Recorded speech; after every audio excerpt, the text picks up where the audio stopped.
Anchor Bret Baier. And Bret, I wanted to actually play that exchange between Senator Romney and Fauci on the vaccine. It felt like one of the most hopeful things that we heard. Take a listen, get your comments on the other side. Is it extremely likely we're going to get a vaccine within a year or two? Is it just more likely than not, or is it kind of a long shot? It's definitely not a long shot, Senator Romney. The very fact that the body is capable of spontaneously clearing the virus tells me that, at least from a conceptual standpoint, we can stimulate the body with a vaccine that would induce a similar response. So although there's no guarantee, I think it clearly much more likely than not that somewhere within that time frame, we will get a vaccine for this virus. Bret, your takeaway from the hearing and that particular exchange? Well, that exchange it lends itself towards optimism, and he said the fall or winter there will be this start towards a vaccine, which is great. But there were some ominous things that Dr. Fauci said about spiking back up in certain communities, about the possibilities of going to school, to the point where the chairman, Senator Lamar Alexander, had to come back at the end and say, wait a second, did you say they couldn't go to school? And he had to clarify. He said, no, that's not what I said. There was an answer about testing and whether there will be adequate testing for schools to feel confident. And I think the most interesting exchange politically and from the standpoint of the push and pull, Dana, was the exchange with Senator Rand Paul about the models and about where things stand.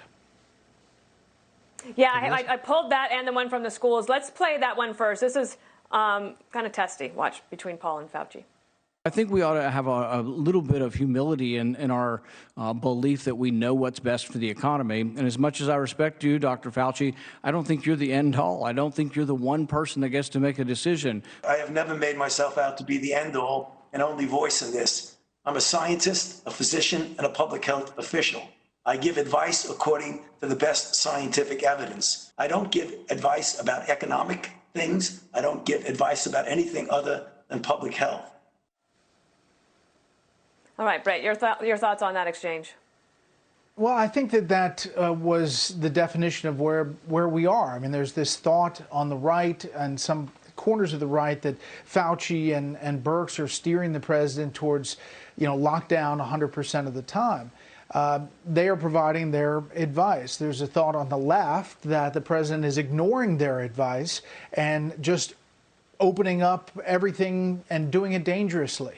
At the end of the hearing, Senator Loeffler from Georgia asked about the relationship and the interchange between the president and Fauci and Redfield and the FDA commissioner and the admiral. And they all said that they provide the advice that they provide. They feel like it is a relationship that is give and take, and that they provide the president options. And they all said there's not a contentious relationship, which is different than what you see sometimes in the write-ups of it. Right. And they're not the decider, right? So the president of the United States, he's the one who applied for the job, got elected, and he's the one that has to make the really tough decisions. Because people might have missed what Dr. Fauci said about schools reopening, and this is a big deal for parents and for students all across the country. Let's just listen to that real quickly as a last thought here. If this were a situation where we had a vaccine, that would really be the end of that issue in a positive way. But as I mentioned in my opening remarks, even at the top speed we're going, we don't see a vaccine playing in the ability of individuals to get back to school this term. So I think people will probably parse that a lot. I mean, there's lots of different ways you could talk about a term. Right. Well, see, this is why Alexander went back at the end, is because he's talking about a vaccine being ready for school time. And it's not going to be accessible to the country at that time, he's saying, by the time school starts. He's not saying school should not start unless there is a vaccine. And that's where I think Senator Alexander went back to clarify and saying, no, it's a case-by-case, state-by-state issue that they have to look at.